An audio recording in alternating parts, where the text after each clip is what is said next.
My name's Ben Pop from the Sisu Foundation. I'm here today at Joe's Sporting Goods in St. Paul to talk a little bit about the basics of what you need to know to get into cross-country skiing.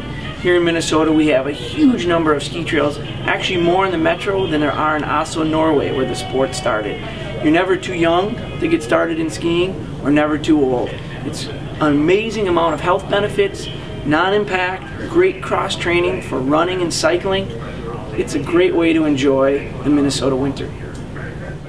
I'm here today with John Miller, ski tech at Joe's in St. Paul, and we're going to talk about the two different kinds of skiing, classic skiing and skate skiing, and the type of equipment you need to get started in either one of those. We'll start off with classic skiing, and a package for classic will start at roughly about $200. That's skis, boots, bindings, and poles. One of the first choices you'll be asked to make is between the waxless and the waxable classic skis. A more recreational skier will lean towards the waxless skis, which give better grip in all conditions, more consistent performance, and less worrying about upkeep of your equipment. The waxable classic skis will be for the more performance-oriented skier and tend to run just a little bit more expensive. As far as the boots go, the classic boot is fairly simple with a lower cuff, lighter weight, and a softer flex in the sole. It'll range between the less insulated type up to some of the more insulated types that can really help out with the colder weathers we get in January and February. And finally, the poles for classic skiing are going to come right up to the top of your shoulder. The other type of skiing is skate skiing. It came into being in the 1980s with American Bill Koch, and it's a lot like ice skating. You go side to side.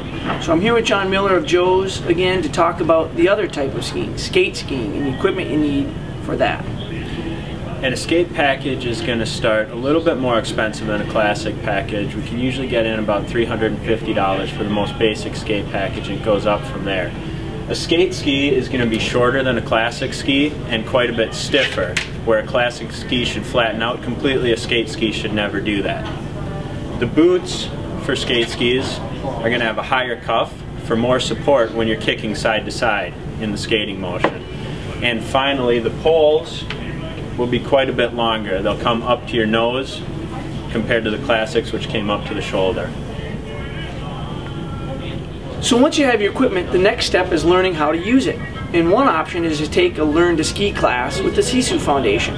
They begin in January. They're on Monday evenings from 7 to 8 p.m. They're 5 weeks, and they cover the basics of balance, how to fall, how to get down hills, how to turn, and really gets you up and running so you can enjoy the ski experience and prevent yourself from getting injured.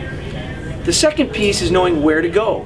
And in Minnesota we have a one-stop shop to learn where to ski and the ski conditions. SkinnySki.com is a great resource. It has trail reports, it has locations and maps.